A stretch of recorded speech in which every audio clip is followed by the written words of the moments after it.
مشکلات جھیل کر، الگ تھلگ رہ کر وہ نیکی حاصل کرنا چاہتا ہے، جیسا کہ رہبانیت کے اصولوں میں پایا جاتا ہے۔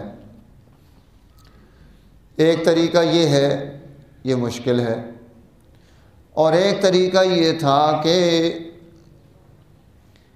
انسان اپنے نفس کو سنوار لے، اپنی بہیمیت کو ملکوتیت کے تابع کر لے، اور اس کے اندر جو حیوانی جذبات ہیں وہ ثمر جائیں، درست ہو جائیں، بے جا استعمال نہ ہوں۔ یہ طریقہ اصل ہے۔ انبیاء علیہ السلام اسی طریقے کے رہنما ہوتے ہیں کہ وہ امت کو مشقتوں اور صعوبتوں میں نہیں ڈالتے، بلکہ ان کے اندر انسانیت بیدار کر دیتے ہیں۔ جیسے جیسے انسانیت بیدار ہوتی ہے تو وہی انسان آہستہ آہستہ اس کے اندر خوبی پیدا ہونی شروع ہو جاتی ہے، کمال پیدا ہونا شروع ہو جاتا ہے۔ اب جب ہم اپنی بہیمیت کو سنواریں گے اور دین اور دنیا دونوں کو ساتھ لے کر چلیں گے تو اس پر اشکال پیدا ہو جاتا ہے، ایک سوال اٹھتا ہے، ایک شبہ پیدا ہوتا ہے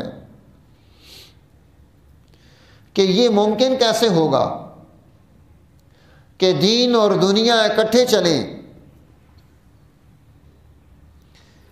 اگر یہ اکٹھے چلیں گے تو پھر وہ جو خالص علوم ہیں، الہی علوم ہیں، ان علوم سے یہ کیسے فائدہ حاصل کر سکے گا، اس سے بہرور کیسے ہوگا؟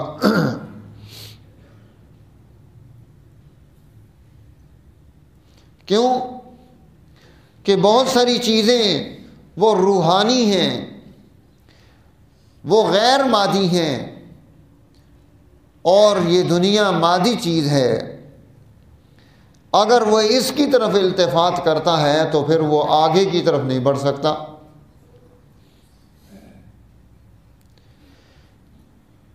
تو اس نے رہنمائی دے دی کہ یہ دنیا کوئی صرف یہاں پر ختم تھوڑی ہو جائے گی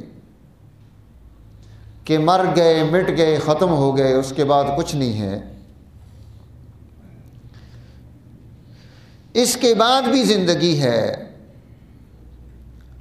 جہان ہے، جیسے قبر کا دور ہے، محشر کا دور ہے۔ یہ قبر کا دور یہ ہزاروں سال پر محیط دور ہے، معمولی دور نہیں۔ حضور نبی کریم صلی اللہ علیہ وسلم سے آج تک کتنا لمبا عرصہ گزر گیا؟ 1500 سال گزر گئے۔ جناب آدم علیہ السلام کے دور سے اب تک دنیا میں کتنے تغیر و تبدل آئے، اور جو برزخ میں پڑے ہیں، جو قبر کی زندگی میں ہیں، وہ اس دور سے لے کر آج تک وہاں اپنا دور گزار رہے ہیں۔ تو یہ قصہ یہاں پر ختم نہیں، یہ آگے چلے گا۔ اور روحانی علوم، تجرد کے احکام، ان کو حاصل کرنے کے لیے اسے اتنی زیادہ تگ و دو کرنے کی، محنت کرنے کی ضرورت پیش نہیں آتی، یہ خود بخود حاصل ہوتے چلے جاتے ہیں۔ جیسے آپ دیکھیں کہ بچہ جب پیدا ہوتا ہے تو وہ کون سی یونیورسٹی میں جاتا ہے پڑھنے کے لیے؟ پیدائش کے ساتھ ہی جیسے جیسے وہ پروان چڑھتا چلا جا رہا ہے، فطری طور پر مادی علوم وہ اسے خود بخود ملتے چلے جا رہے ہیں۔ وہ ان چیزوں کو سیکھتا چلا جا رہا ہے۔ وہ گھر کا ماحول، وہ باہر گلی محلے کا ماحول، وہ اسے بہت ساری چیزیں نیچرلی سکھائے جا رہے ہوتے ہیں، اور وہ سیکھ کر بڑا ہو رہا ہوتا ہے، آگے بڑھ رہا ہوتا ہے۔ تو جس طرح اس بچے نے کسی تعلیم گاہ میں جا کر علم حاصل نہیں کیا، لیکن اسے ساری باتیں آ گئیں، اسے پتہ چل گئیں، تو اس کا مطلب ہے کہ یہ سیکھنے سکھانے کا عمل یہ اسی طرح سے چلتا ہے۔ اس لیے جتنے غیر شعوری طور پر روحانی علوم ہیں، جیسے جیسے زندگی آگے بڑھے گی وہ چیزیں وہ خود بخود وہ سیکھتا چلا جائے گا، اور کمالات جو ہیں یہ ہر دور کے اپنے ہوتے ہیں۔ سارے کمالات ایک ہی وقت میں ان کا حصول ممکن نہیں ہے۔ جیسے بچہ ہے، بچپن میں اسے آپ جوانی کے علوم نہیں سکھلا سکتے، بچپن میں وہ بچپن کے علوم ہی سیکھتا ہے، اس کے سوالات کا انداز بھی وہی ہوتا ہے۔ وہ پنکھے کے بارے میں پوچھے گا یہ کیا چیز ہے، وہ گلاس کے بارے میں پوچھے گا یہ کیا چیز ہے، وہ جگ کے بارے میں پوچھے گا یہ کیا چیز ہے، وہ کھانے کی چیزوں کے بارے میں پوچھے گا یہ کیا چیز ہے۔ وہ ہر طرف انگلی کرے گا، اشارے کرے گا، ماں باپ اسے ساتھ ساتھ بتاتے جا رہے ہوتے ہیں یہ فلاں چیز ہے، اس کا یہ نام ہے، اس کا یہ نام ہے، اس کا یہ نام ہے۔ لیکن اس دور میں آپ اس کے ساتھ کوئی فلسفیانہ گفتگو نہیں کرتے، آپ اس دور میں بچے کے ساتھ کوئی بڑی عقل کی بڑھتی نہیں کرتے، نہ ہی آپ اسے پابند کرتے ہیں، بلکہ آپ نے دیکھا ہوگا کہ دادا اور نانا بچوں نے انہیں گھوڑا بنایا ہوتا، اوپر چڑھے ہوتے ہیں، ان کے شرارتیں کر رہے ہوتے ہیں، ان کے ساتھ کھیل رہے ہوتے ہیں۔ اب وہ بوڑھے ہیں، تجربہ کار ہیں، لیکن ان کے ساتھ بچے بن کر کھیل رہے ہیں۔ کیوں؟ وہ سیکھ ہی وہی چیز سکتا ہے، اس کا دور ہی اسی چیز کا ہے۔